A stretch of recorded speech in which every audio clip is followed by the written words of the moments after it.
Et salut les prévoyants, salut les survivants, j'espère que vous allez bien. Donc aujourd'hui, nous allons parler d'énergie, donc panneaux solaires, powerbank, adaptateur, câble, tout ça sous la forme d'un rétex, puisque il y a un peu plus de 6 mois, j'ai fait une sortie en nature de 15 jours à peu près dans les Pyrénées, durant laquelle j'ai pu vraiment tester en conditions réelles, puisque j'étais complètement déconnecté de tout réseau, même si il y a quand même, j'ai trouvé quand même des solutions alternatives, parce que j'étais vraiment bloqué.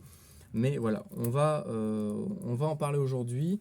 Je vais vous dire un petit peu ce que je pense de ces petits panneaux-là, de ces petites batteries qui coûtent quelques euros, et voir ensemble vraiment les limites et les améliorations, les points sur lesquels il faut vraiment se concentrer et faire attention lors de l'achat, lors du choix du matériel au niveau de l'alimentation.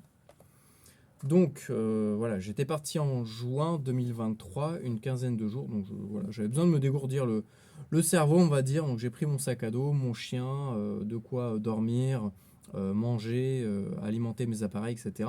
Et je suis parti dans la pampa. Lorsque je suis parti, j'ai décidé de prendre ces panneaux-là. Donc j'en ai pris deux parce qu'ils sont vraiment très légers, ils sont pas très chers. Ils valent une quinzaine d'euros sur AliExpress. J'en avais acheté 4 de base. J'en ai donné un à quelqu'un de la famille qui fait pas mal de rando, donc ça peut toujours servir pour du dépannage. Mais disons que pour un usage, on va dire, journalier, si on a des appareils bien sûr derrière qui demandent de l'énergie, moi c'était le cas, euh, eh bien, ça va poser problème d'avoir un panneau aussi petit que ça. Alors je crois qu'il a été annoncé pour une dizaine de watts de puissance, à peu près 1 ampère et demi je crois au niveau de la sortie 5 volts, puisque c'est un panneau 5 volts, hein, ce n'est pas un panneau 12 volts. Mais la petite astuce pour les gens qui étaient sur Patreon, je vous avais fait un petit tuto et je vous avais expliqué pourquoi est-ce que j'en avais pris plusieurs en 5 volts. Tout simplement parce que je vous ai fait un tuto on va dire, d'imagination, de conception, de fabrication d'un câble qui permet de transformer 3 panneaux 5 volts en un panneau 12 volts.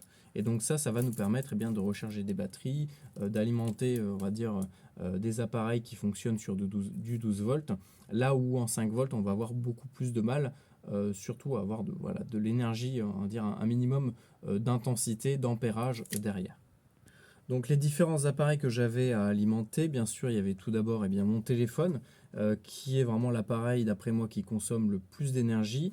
Pensez à vous mettre en économiseur d'énergie, vous allez gagner peut-être 5 voire 10 fois plus de batterie, enfin 10 fois plus d'autonomie plutôt, que si vous êtes en utilisation normale.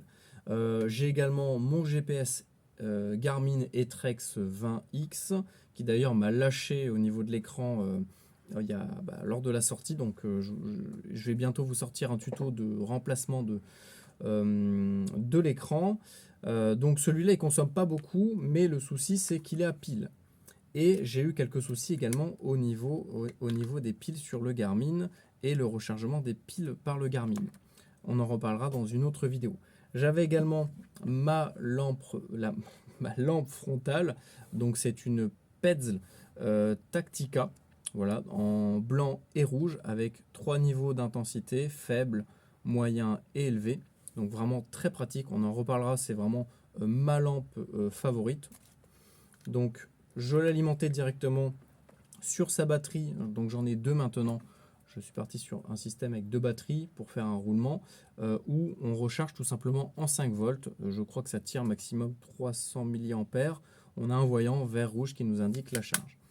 Après ça, j'avais bien sûr mes radios. J'avais choisi donc le Retevis RB617. Je vous avais déjà expliqué pourquoi est-ce que je l'avais choisi à l'époque, et pareil, quelles sont les limites de cet appareil. C'est un appareil qui peut tenir à peu près une semaine en veille sans être rechargé, ce qui est vraiment idéal. Là, j'ai pas la batterie, mais c'est une batterie qui se recharge en USB-C, donc c'est vraiment génial. Donc ça permet même de faire des rotations si jamais vous avez deux batteries différentes. Et après, j'avais bien sûr j'avais aussi le petit Kenwood, mais je m'en servais pas, hein. C'était vraiment en dépannage. Si jamais, par exemple, j'avais besoin de lancer un appel de détresse sur des fréquences maritimes ou autres, ou même tout simplement pour faire de l'écoute. Mais voilà, il est resté dans le sac à dos. C'est un peu dommage, donc ça prenait beaucoup de poids au final avec les batteries, les adaptateurs, et il m'a servi à rien. Mais je l'avais pris quand même avec le câble universel qui permet de recharger n'importe quelle batterie. Et pour finir, l'élément le plus important d'après moi, c'est le power bank. Le power bank, ça va vous permettre de stocker de l'énergie pour s'en servir plus tard. Donc par exemple, vous rechargez la journée pour vous en servir la nuit, ou vous rechargez durant les périodes où il fait beau pour recharger des appareils lorsqu'il fait mauvais et qu'il n'y a pas de soleil ou qu'il pleut et il n'y a pas d'impossibilité de mettre le panneau sur le sac à dos ou sur le camp. Alors revenons à nos petits panneaux solaires chinois là à 15 balles. Donc moi le souci c'est que je m'étais un peu fié à ce que donnait le fabricant. J'aurais dû faire attention, j'arrête pas de vous le dire, les données chinoises il faut faire très gaffe avec ça, recalculer derrière, mesurer bien avec d'autres appareils pour être sûr des valeurs annoncées. C'est comme les puissances sur les radios, 10, 15, 20 watts, c'est des conneries, c'est 5-6 watts maximum. Malheureusement, à l'époque, j'avais pas ce petit module KWC, je sais pas comment ça se dit. Donc, c'est un petit adaptateur qui va nous permettre tout simplement d'afficher en temps réel le voltage et l'intensité. Je vous l'avais présenté sur Patreon. Je ne sais pas si on le voit bien là, mais donc ça permet d'afficher donc le voltage. Donc, on est sur du 5.11. On a l'intensité en ampérage, on a l'énergie déjà transférée de l'entrée à la sortie, donc ça permet de voir à peu près à combien de milliampères heure on a rechargé une batterie, un appareil, et on a également le temps, on a un timer qui permet de savoir depuis combien de temps on recharge. Alors attention, moi j'en ai un sur les deux qui déconne, le timer n'est pas bien, n'est pas à l'heure, c'est un peu con. Mais au moins ça permet de voir l'ampérage et le voltage. Donc ça c'est hyper important, c'est vraiment d'après moi la base à avoir. C'est un module qui vaut quelques euros et c'est absolument indispensable pour vraiment tester son matériel et voir réellement ce que ça vaut.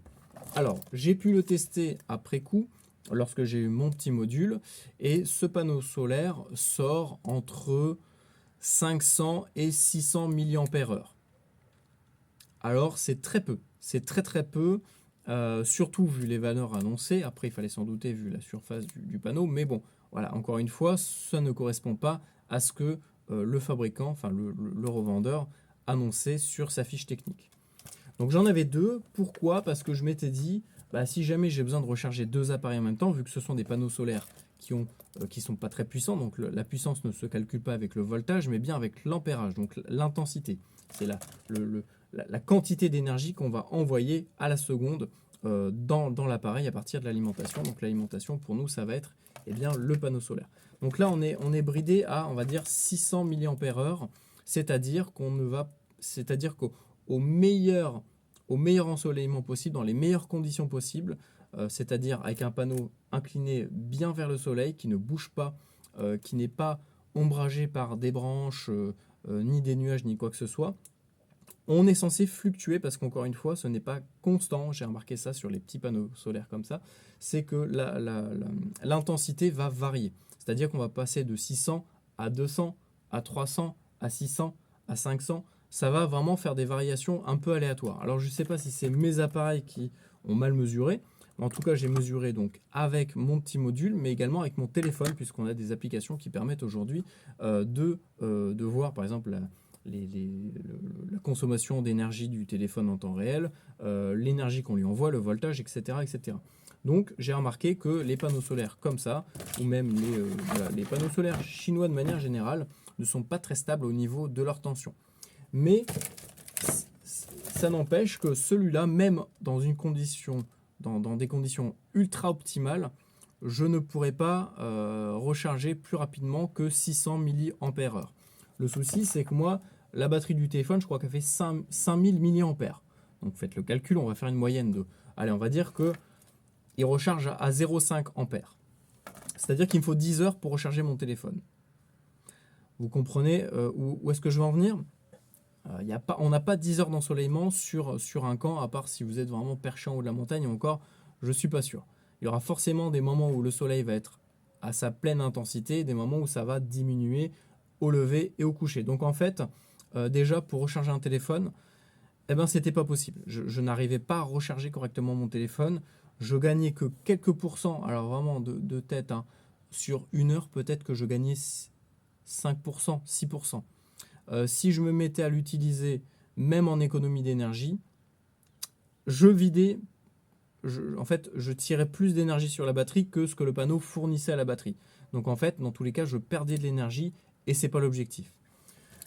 Par contre, pour une petite lampe de type PEDSL, vu que le petit BMS à l'intérieur de la batterie, donc c'est le régulateur de charge, lui, je crois qu'il bride à 300 mAh. On va peut-être faire le test. Alors, autant pour moi, c'est un peu plus. Donc là, je l'ai mis sur un autre powerbank sur le chargeur rapide, donc qui peut fournir, je crois, plus de 2 ampères. Là, on est sur une tension de 5 volts et on plafonne à 0,5 ampères.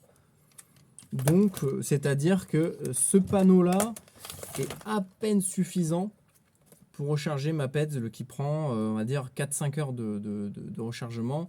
Un peu moins, après 1250 ampères, ça fait plus 2 heures, 2 heures et quart, 2 heures et demie de charge si on est tout le temps à 0,5 ampères et voilà, s'il n'y a pas de variation d'ensoleillement, etc. Donc ça prend plus dans les 3-4 heures. Vous imaginez déjà 4 heures juste pour recharger une petite batterie comme ça, c'est pas normal. Ensuite, le souci que j'ai rencontré, c'était avec mon powerbank. Le powerbank, lui, c'est un petit powerbank que je trouvais sympa au début, dans l'idée en fait, dans la conception, l'idée qu'il y avait derrière ce powerbank, c'est qu'en fait on peut l'ouvrir et on peut à l'intérieur y mettre des petites cellules 18650 au lithium. Et donc moi j'en ai mis 3 de 3300 mAh, ça donne 9900 mAh. Alors j'ai mesuré, c'est la vraie capacité des cellules, hein, c'est pas une valeur donnée comme ça. Donc j'avais quasiment 10 ampères-heure. Voilà. Maintenant, ils aiment bien marquer 10 000 mAh. Ça gonfle un peu le chiffre, mais en réalité, c'est pareil. Donc j'avais 10 ampères-heure dans cette batterie. Le souci, c'est que cette batterie, elle, et c'est vraiment là-dessus qu'il va falloir que vous fassiez gaffe, ce qui compte, c'est pas forcément la capacité de la batterie, mais c'est aussi ce qu'elle peut fournir et recevoir. Le souci, c'est que lorsqu'on va la recharger, alors comment est-ce que je vais pouvoir faire? Je vais la recharger avec l'autre powerbank. Donc je vais me mettre pareil en charge rapide, donc sur le orange. Donc je vais vérifier à combien ça peut sortir. Donc ils me disent 5 volts, 2 ampères-heure. Donc là, je peux fournir jusqu'à 2 ampères-heure. Pourquoi est-ce que je vous dis ça?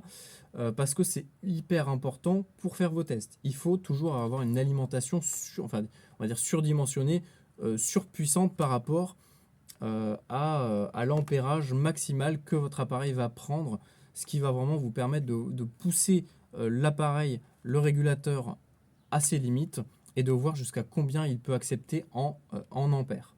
Et c'est vraiment ça qui va compter au niveau, pour le rechargement de vos batteries. Donc là, on a le voyant qui s'allume, qui me dit bien qu'on est en charge. Et donc là, sur la prise de rechargement rapide, on plafonne à 0,67 ampères. 0,69. Donc 0,7 ampères. C'est-à-dire que le powerbank ne prendra par heure que 700 mAh. Donc, faites 700 fois un certain nombre et voyez jusqu'à combien il vous faut d'heures pour arriver à tout simplement 10 ampères-heure. On va le faire rapidement de tête. 0,7 x 10, ça fait 7 ampères-heure. Disons que ça va vous prendre entre 13 et 14 heures pour recharger entièrement le powerbank dans, toujours pareil, des conditions optimales d'ensoleillement, c'est-à-dire un plein ensoleillement que nous avons en réalité peut-être que 3-4 heures maximum si on est stationnaire sur un camp qui est bien positionné, puisque si on bouge, eh bien là, ça va varier en permanence. Donc, c'est-à-dire qu'il va nous falloir plusieurs jours de charge pour arriver à sa pleine capacité. Et ça, c'est pas bon parce que bah, l'idée, c'est qu'on puisse le recharger la journée et qu'on puisse l'utiliser la nuit ou durant des périodes compliquées. Mais surtout la nuit, lorsque bah, y a certains appareils qui commencent à baisser au niveau de la charge. Donc voilà, déjà par rapport à ça, ça n'allait pas. Le panneau était trop faible au niveau de son ampérage. Alors certes, il est léger, hein, il était vraiment pratique, mais pour l'alimentation de mes appareils, ça ne pouvait pas le faire. Parce que si j'en monopolise un pour le powerbank, il faut 3 jours au moins, 3 jours de charge, 3-4 jours hein, pour être gentil. En plus, le problème dessus, c'est que, vous voyez, il n'y a pas de voyant bien précis, c'est 25, 50, 75, 100. C'est pas du tout précis. Donc, bah, le problème, c'est qu'on ne sait jamais vraiment où est-ce qu'on en est au niveau de la charge, au niveau de la décharge.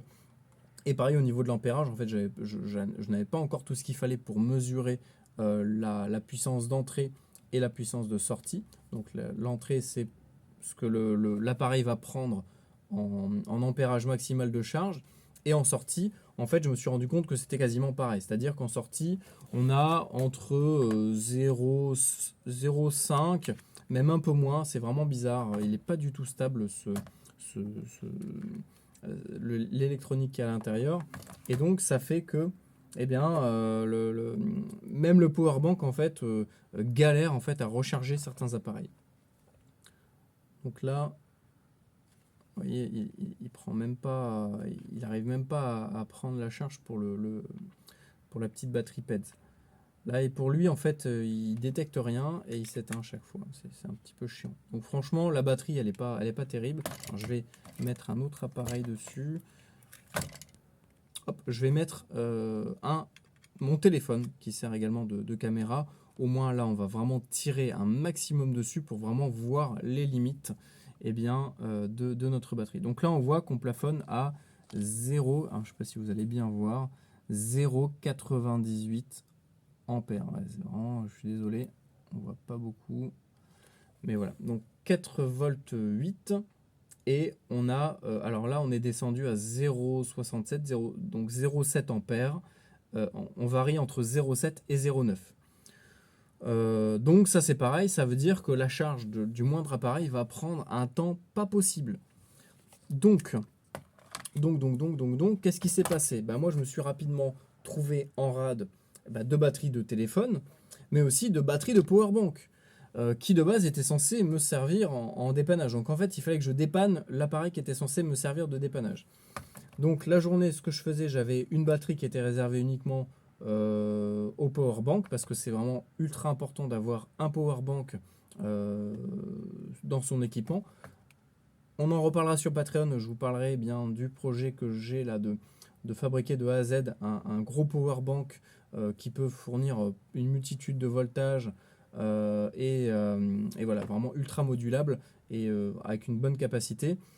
Donc le souci, c'est qu'en fait, je me retrouvais tout le temps en rate de batterie, le téléphone ne marchait plus, le GPS au final, eh bien, je n'arrivais pas à le charger parce que je monopolisais les deux panneaux, parce que ça ne prenait pas la charge, j'avais pas de chargeur de pile, donc je ne pouvais pas charger mes piles du Garmin. Enfin bref, c'était la vraie merde. Même la radio avait du mal à être alimentée en permanence. Alors, j'ai bivouaqué pendant 15 jours à peu près. Un peu moins de 15 jours parce que j'ai fini par aller chez des amis qui m'ont hébergé pour les voir. Et donc voilà, sur une dizaine de jours, disons que j'essaie de recharger ma radio tous les 2-3 jours, quelques heures. Je pense que pour le coup, vu qu'elle ne consommait vraiment très peu d'énergie, je crois que c'était de l'ordre, j'avais testé, je crois que c'était peut-être 30 ou 40 mAh. Ça sur une batterie de 4400 mAh, c'est quasiment une semaine d'autonomie. Donc je m'étais dit, il faut quand même que je prévoie un petit peu plus de batterie, enfin que je garde toujours un fond de batterie dans ma radio en cas de besoin. Et donc, je n'attendais pas qu'elle soit totalement vide pour la recharger. Et je pense que c'est vraiment un conseil que je peux vous donner. N'attendez jamais que vos appareils soient totalement vides pour les recharger. Dès que vous avez l'occasion de le faire, faites-le. N'hésitez pas à sauter sur l'occasion pour recharger des appareils. Donc le souci, c'est que moi, j'étais pas tout le temps sur le camp. Il y a un moment donné où je m'étais posé quelques jours pour profiter un peu de la vue, me détendre, me reposer. Mais en soi, dans la plupart des cas, j'étais sur les chemins et je marchais. Donc c'est-à-dire que le panneau était sur le sac à dos. Alors le sac à dos, il est juste derrière, hein. Je ne sais pas, je ne l'ai pas encore vraiment présenté. Ce qui est pratique par contre sur les panneaux, c'est qu'il y a des petits mousquetons. Donc moi, ça me permettait d'accrocher. En fait, je les mettais, je crois, côte à côte, hein. J'en mettais un ici et un ici. Et en fait, tous mes appareils que je rechargeais, je les mettais dans la pochette du haut. C'était vraiment ma pochette, on va dire un peu de vrac électronique. Tout était ici, donc mes batteries, lampes, etc. C'était vraiment en accès rapide, tout était ici, je ne pouvais pas me tromper. Le souci, c'est que lorsque vous allez marcher en nature, vous n'êtes pas dans le désert. Il y a des arbres partout, il y a des rochers, il y a des obstacles, des maisons. Bref, il peut y avoir une multitude de choses qui font que ça va vous cacher le soleil. Ou même tout simplement l'orientation que vous avez. Puisque votre sac à dos est orienté vers derrière, enfin les panneaux qui sont sur le sac à dos sont vers derrière, mais le soleil peut-être qu'il est devant, peut-être qu'il est au-dessus. Donc forcément, si votre panneau est comme ça et que le soleil il arrive comme ça, vous voyez très bien qu'il y a un problème. Donc là, c'est là qu'en fait, les panneaux vont vraiment avoir du mal. C'est lorsque l'ensoleillement n'est pas optimal que vous allez avoir une chute très significative de l'intensité, donc de l'ampérage. Je dis tout le temps les deux parce que les gens des fois ne comprennent pas que l'intensité et l'ampérage. Je sais qu'il y en a certains qui chipotent, mais voilà, c'est pour vraiment vulgariser un maximum. Et donc, en fait, on se retrouve avec un panneau qui peut des fois fournir peut-être que 50 milliwatts. On passe de 500 à 50. On divise par 10 la puissance du panneau et on multiplie par 10 le temps de rechargement. Donc, c'est-à-dire que mon powerbank qui prenait peut-être 14-15 heures, avec un rechargement, on va dire un ensoleillement optimal, là, il va prendre 140 heures. Vous voyez où je veux en venir? C'est là que ça bloque. C'est vraiment là que ça bloque et c'est là qu'il ne faut pas hésiter en fait à avoir des panneaux très puissants. Moi je m'étais dit, c'est pas grave, il fait quasiment 1 ampère, 1 ampère et demi, c'est amplement suffisant. Le souci c'est que oui, c'est 1 ampère et demi peut-être, même si c'est totalement faux. Là c'était plus 0,5, 0,7 ampères. Les 0,7 ampères c'est en plein ensoleillement. Mais vu que nous on va bouger, cet ensoleillement vous l'aurez jamais. Donc en fait, divisé par 5 ou 10 à chaque fois, la puissance de votre panneau, ça vous donnera une idée réelle de ce que ça vaut. L'autre problème, c'est que à l'intérieur, là, d'après ce que j'ai pu analyser et comprendre, c'est qu'il lui faut tout le temps un petit temps de réadaptation lorsqu'il y a une baisse d'ensoleillement pour remonter à son intensité optimale.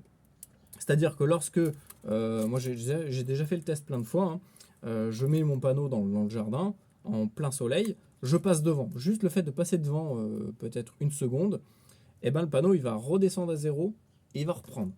Et là il va avoir du mal à redémarrer, surtout si vous avez un appareil de branché. Enfin je parle pour ce panneau là, hein. Après il y a des panneaux beaucoup plus puissants qui n'ont pas ce souci là. Je vous les montrerai juste après sur quoi je suis parti. Mais en tout cas ces petits modules là, le souci c'est que lorsque vous allez cacher le soleil, ne serait-ce qu'une seconde, si l'appareil reste branché dessus, en fait il va pas réussir à lui fournir comment dire, le maximum d'énergie qu'il aurait pu lui fournir et que l'appareil demande. Donc là par exemple, le panneau peut fournir jusqu'à 0,7 ampères, il va plutôt plafonner entre 100 et 200 parce que il n'arrive pas à remonter en puissance pour derrière refournir de l'énergie en continu dans la prise 5 volts. Et ça c'est problématique et c'est vraiment d'après moi le gros défaut des panneaux qui sont sur une tension de 5 volts. Alors on est toujours un peu au-dessus, hein. En réalité ça fait plus du 6-7 volts, mais derrière il y a un régulateur qui nous le descend à 5 volts. Mais voilà, ça c'est le gros problème que j'ai remarqué sur ce type de panneau. Pareil sur ceux-là, hein. Après j'étais parti sur ce modèle-là que j'ai pas pu tester en conditions réelles, même si j'en avais un autre quasiment similaire qui fonctionnait pas trop mal. Mais pareil, on a toujours le même type de module et ça a du mal lorsque on cache lorsqu'on cache eh bien, le soleil et lorsqu'il revient. Même si celui-là est beaucoup plus puissant, pour le coup on est vraiment sur quasiment du 2 ampères, plus 1 ampère et demi. Donc voilà, mais vraiment ces petits panneaux solaires, n'achetez même pas ça, c'est pas la peine, ça vaut pas le coup, à part si vous voulez vraiment faire des petits bricolages comme ça, mais voilà, pour nous, pour du bivouac, de l'évacuation, c'est même pas la peine. Autre problème sur lequel quasiment personne ne prête attention, et même moi le premier lorsque j'ai préparé, on va dire conçu mon setup, mon matériel avant de le tester, c'est les câbles. Les câbles en fait, ça va jouer un rôle prépondérant sur l'énergie, l'ampérage que vous allez pouvoir envoyer dans vos appareils. Donc pour avoir une charge optimale, il vous faut des câbles de très bonne qualité. Donc un câble de bonne qualité, c'est un câble épais qui peut faire de la charge rapide. Pourquoi de la charge rapide? Parce que la charge rapide, en fait, on va augmenter l'ampérage. Et je vous en avais déjà parlé, plus l'ampérage est élevé, plus il faut une section de câble élevée. C'est pour ça que les lignes à haute tension sont vraiment énormes. Des fois, ça peut faire à peu près ça, un câble de haute tension. Parce qu'il y a des milliers d'ampères qui passent dedans. Il faut que ça tienne le coup. Nous, on est sur du maximum aujourd'hui. Les plus grosses puissances que j'ai pu voir sur de l'USB-C, par exemple, je crois que c'est 4 ampères. 4 ampères, ça commence déjà à faire pas mal. Donc, il vous faut du gros câble. Pourquoi je vous dis ça? Parce que moi, j'étais parti un peu comme un imbécile avec du petit câble. Vraiment des petits adaptateurs. Vous voyez, un peu comme celui-là, j'en ai un très bon exemple.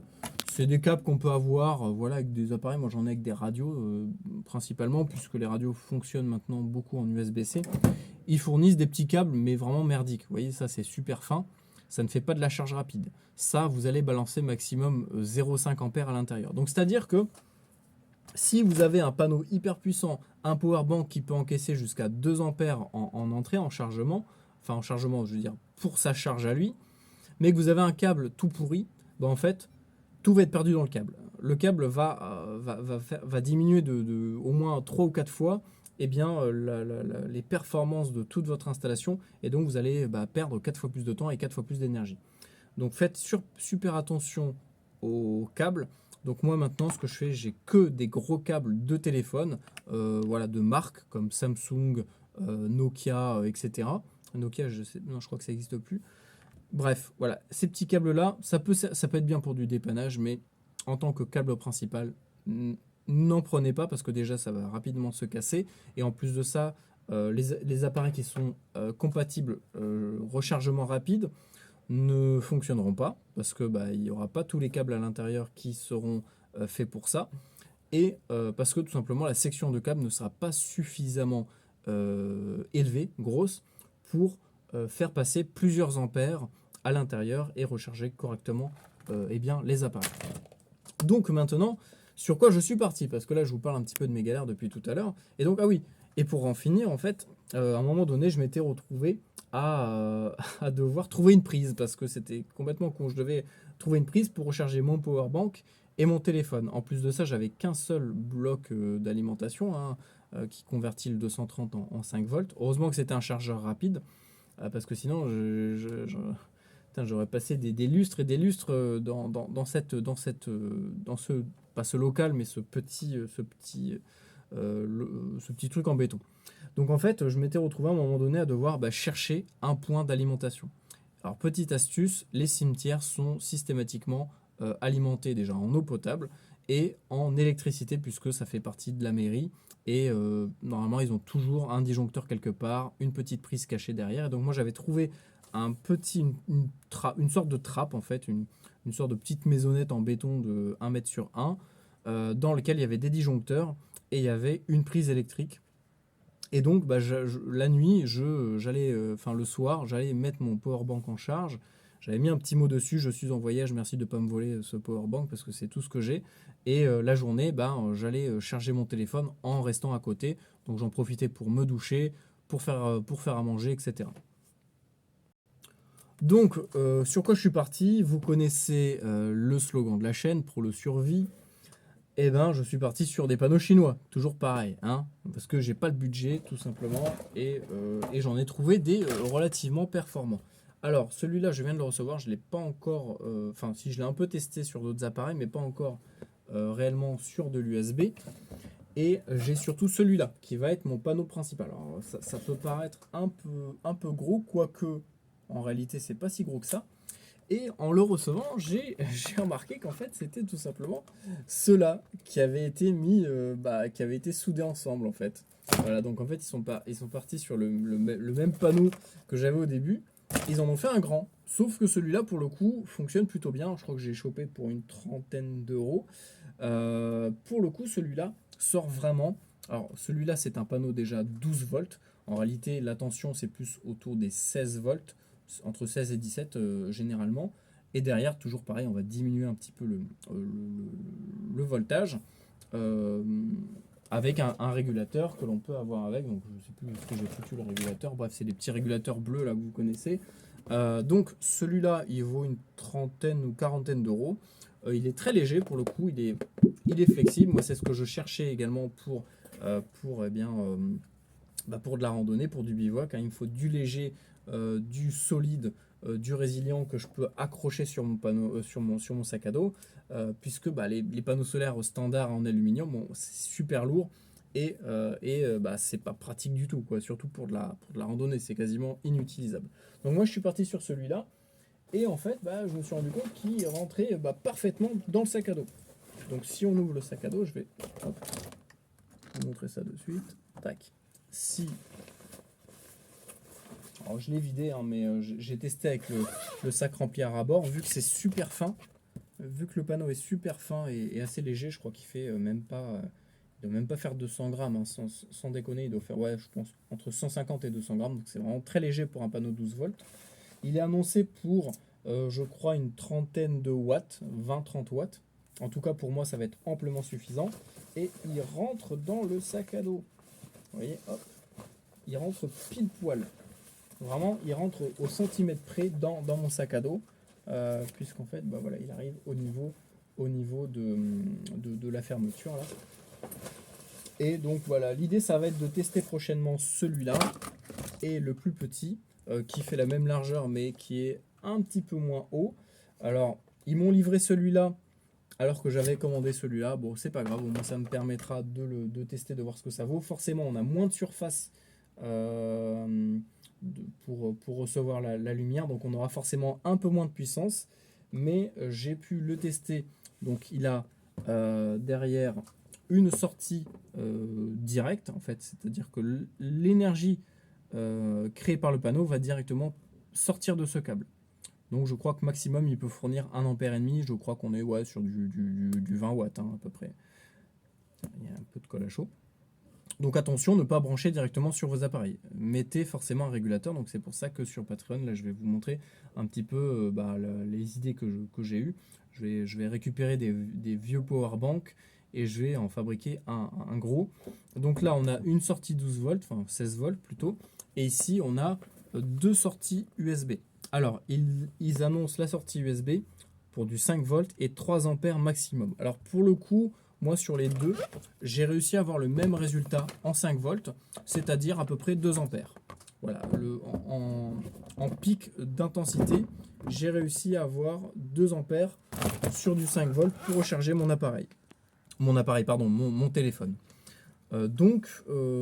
C'est amplement suffisant d'après moi. Déjà 1,5 ampère, 2 ampères, c'est pas mal. C'est quasiment ce que l'on retrouve aujourd'hui sur les prises à charge rapide.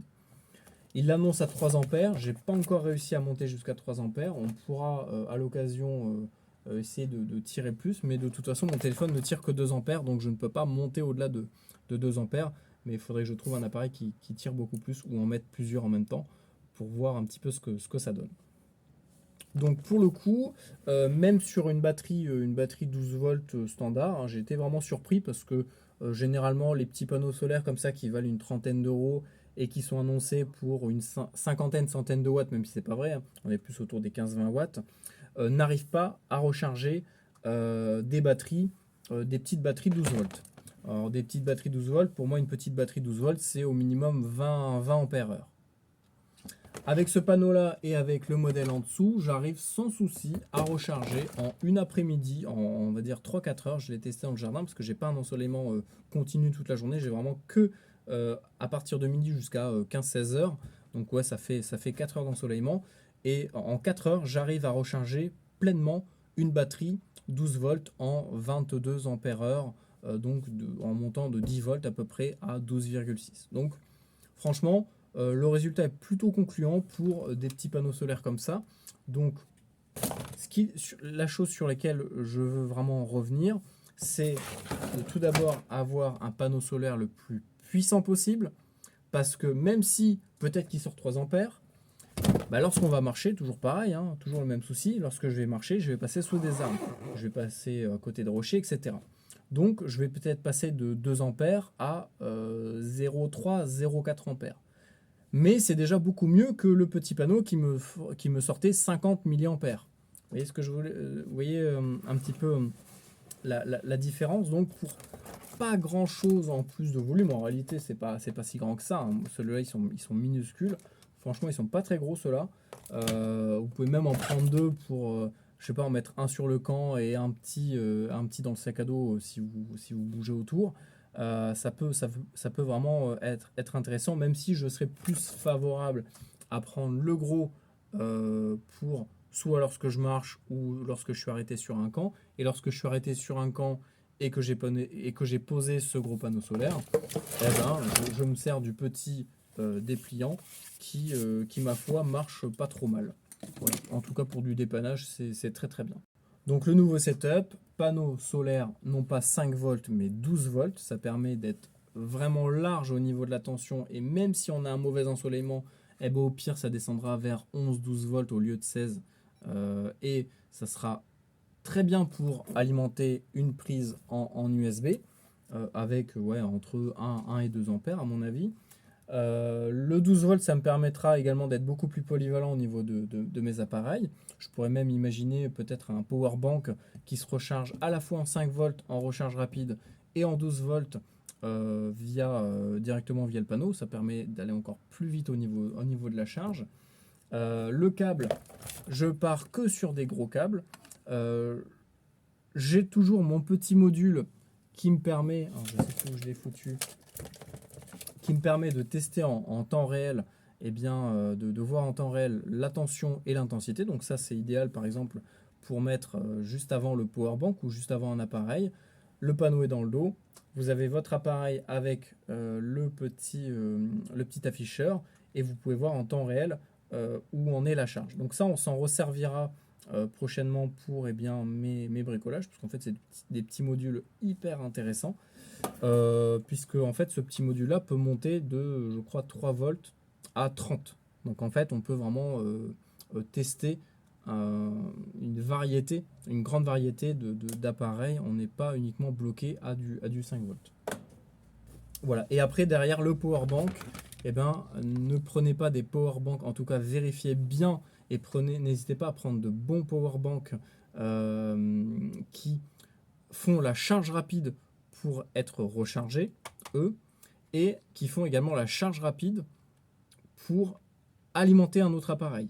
Ce qu'il faut savoir sur la charge rapide, c'est que on va monter également la tension, on va monter l'intensité, mais également la tension en passant par d'autres câbles qui d'habitude servent par exemple pour de la donnée.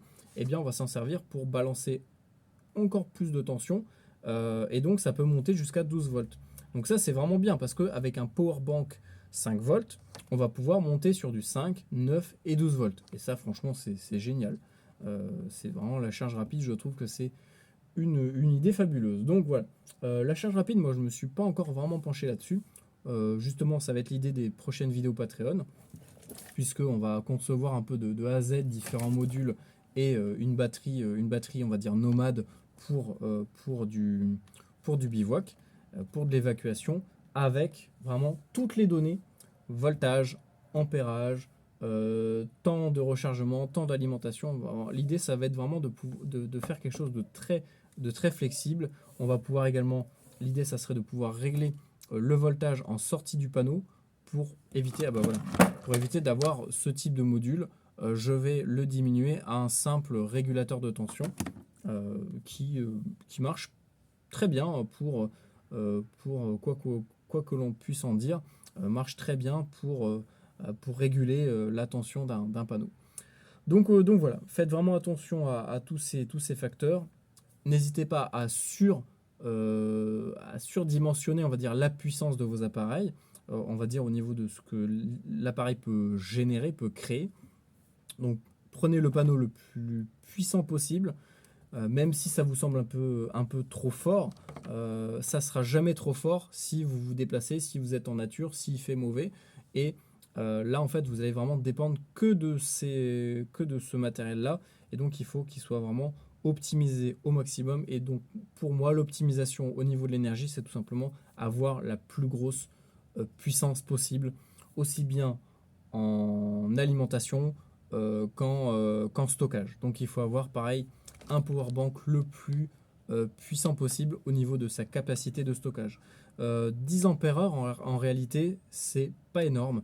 Donc là, l'idée, ça va être de concevoir un régulateur, un power bank, bon, pas de cette grosseur-là parce que ça fait vraiment beaucoup, mais ça, c'est une batterie de trottinette électrique que j'ai récupérée, hein, qui est un peu défectueuse. On va prendre les cellules à l'intérieur qui sont des 18650 et on va tout simplement s'en servir pour refabriquer un power bank avec, on va dire au moins, moi l'idée ça serait d'avoir 15 ou 20 ampères heure pour vraiment pouvoir recharger beaucoup d'appareils beaucoup de fois et derrière avoir une possibilité de charge rapide en 5 volts et une charge en 12 volts direct pour éviter de perdre du temps. Parce qu'en réalité, le fait de charger en 5 volts, ça va prendre beaucoup plus de temps parce que toutes les cellules vont monter, vont devoir se répartir l'énergie qu'on va leur envoyer. Donc elles vont monter beaucoup plus doucement que si on a une tension beaucoup plus élevée qui va avec des batteries derrière qui sont en série. Donc ça c'est pareil, je suis en train de réfléchir à qu'est-ce que je fais. Est-ce que je pars sur des batteries sur une installation 5 volts? Est-ce que je pars sur une installation, enfin un power bank 5 volts, un power bank 12 volts qui après réduit la tension derrière pour en faire du 5 volts? Parce que là, ce qu'il faut savoir, c'est que en réalité, ça redresse la tension. Les power banks sont en tension maximale de 4,2 volts, ce qui est la tension maximale du lithium. On est entre 3, 5 à peu près et 4,2. Donc ça veut dire que pour monter à 5 volts, il y a déjà de la perte d'énergie. Donc en fait, lorsque le power bank va vous annoncer 10 ampères heure, ça ne veut pas dire 10 ampères heure de charge. Vous n'allez pas pouvoir recharger par exemple 10 fois un appareil qui a une batterie de 1 ampère heure. Puisque derrière, vous allez forcément avoir de la perte pour augmenter la tension au détriment de l'ampérage. C'est toujours une sorte de donnant-donnant. On perd d'un côté pour gagner de l'autre. Donc d'après moi, l'idéal, ça serait peut-être d'avoir un power bank 12 volts que je vais pouvoir recharger peut-être par plusieurs ports USB, je ne sais pas encore, ou un câble en 12 volts, je ne sais pas encore, je suis en train d'y réfléchir. Je vous avoue que là-dessus, je suis encore en phase de réflexion, mais ça va être justement le contenu des prochaines semaines, ça va être le bricolage de ce type de matériel. Donc voilà, moi je suis parti sur du panneau chinois, je vous avoue que celui-là, j'y croyais pas trop et je suis quand même conquis. C'est pas pour le vendre, hein, je ne gagne rien là-dessus. Faites vos propres recherches sur AliExpress, mais voilà, franchement, il vaut le coup pour le prix, c'est du bon matériel. Ce qui est bien aussi avec, c'est qu'ils fournissent une multitude de câblages. Et ce câblage, on y reviendra, surtout pour le bricolage sur Patreon. En fait, il y a plein de câblages qui permettent de faire plein de choses. Par exemple, de recharger directement sa batterie de voiture par l'allume-cigare. Donc en fait, vous n'allez pas vous servir de l'allume-cigare pour la sortie, mais pour l'entrée. Et vous allez pouvoir comme ça recharger. Alors attention, parce que ça, je trouve ça un petit peu dangereux. D'ailleurs, ça ne correspond pas vraiment, c'est pas logique leur truc. Parce que j'ai la même. Ah non! Ah bah oui, c'est super dangereux parce que là, quoique, non, le panneau il fait 16 volts. Les batteries de voiture peuvent encaisser jusqu'à 16-17 volts, hein, donc c'est bon. Mais voilà, vous avez différents câbles avec qui servent pas à grand chose, que moi je vais me servir, dont je vais me servir pour refaire mes petits modules derrière. Donc voilà, le seul inconvénient pour le 12 volts sur ce panneau là, c'est l'adaptateur qui d'après moi est pas le bon. Ça aurait dû être l'autre, enfin le mâle, et là en fait on a du femelle. Donc j'ai dû bidouiller deux câbles, je ne sais plus où ils sont. J'ai dû bidouiller 2 câbles pour pouvoir bien alimenter mes appareils. Donc voilà, j'ai pris 2 câbles similaires, je les ai reliés ensemble. Et voilà. Et c'est là que je me suis rendu compte qu'en fait ça sortait du 16 volts, il n'y a aucune régulation à l'intérieur, c'est pas du 13,8 ou du 14,4, c'est vraiment plein pot, quoi. Vous récupérez directement l'énergie du panneau. Donc l'idée ça va être également d'installer un régulateur et un voltmètre à cet endroit-là, donc entre le panneau et soit le powerbank ou l'appareil que vous allez vouloir alimenter directement par le panneau. Voilà, donc j'espère que ça vous a aidé dans votre choix de matériel. Donc regardez bien les fiches techniques, regardez bien les tests sur internet. N'hésitez pas en commentaire à m'envoyer des liens et me demander conseil, hein, si vous voulez. Il n'y a pas de souci, je peux vous dire bah, ça vaut le coup, ça m'a l'air pas terrible. Mais voilà, évitez de prendre des trucs trop cheap. Moi j'avais pris ce powerbank parce qu'il valait peut-être 1,50 €. J'ai rajouté des cellules au lithium dedans qui valaient que quelques euros pour même pas 10 balles. J'ai eu un powerbank, par contre il est pas puissant du tout. Donc ça c'est bien pour du dépannage, pour alimenter un petit truc, mais pour du bivouac, pour de l'évacuation, pour du voyage, c'est vraiment pas optimal. Prenez vraiment un powerbank qui peut encaisser plusieurs ampères, le maximum d'ampères en rechargement, et franchement là je pense que vous serez bon. Voilà, donc prochainement sur le terrain, on ira tester tout ça, puis on verra vraiment ce que ça vaut. Moi j'ai pu le tester un peu dans le jardin puisque j'ai des branches, etc. Ça me permet de simuler un petit peu des zones ombragées, etc. De diminuer le temps d'ensoleillement. Et ma foi, ça a l'air de pas trop mal fonctionner. Au niveau de la charge de mon téléphone, je vais peut-être finir là-dessus. C'est similaire en fait, hein, quasiment. C'est quasiment aussi rapide que lorsque je me mets sur le chargeur rapide. Donc moi j'utilise du Samsung. Et là sur le Samsung, je suis sur du 5 volts 2 ampères. Donc c'est quasiment aussi rapide qu'un chargeur de secteur. Donc franchement, que demander de mieux. En plus, c'est gratuit. Une fois que vous avez le panneau, il n'y a plus rien à payer. Ça, c'est de l'énergie gratuite. De l'énergie infinie. Donc voilà, n'hésitez pas à me dire, vous, ce que vous utilisez comme setup, hein, ça m'intéresse, ça me permet aussi d'avoir quelques idées. Et puis voilà, je vous dis à très bientôt, et voilà, d'ici là, prenez soin de vous et préparez-vous bien.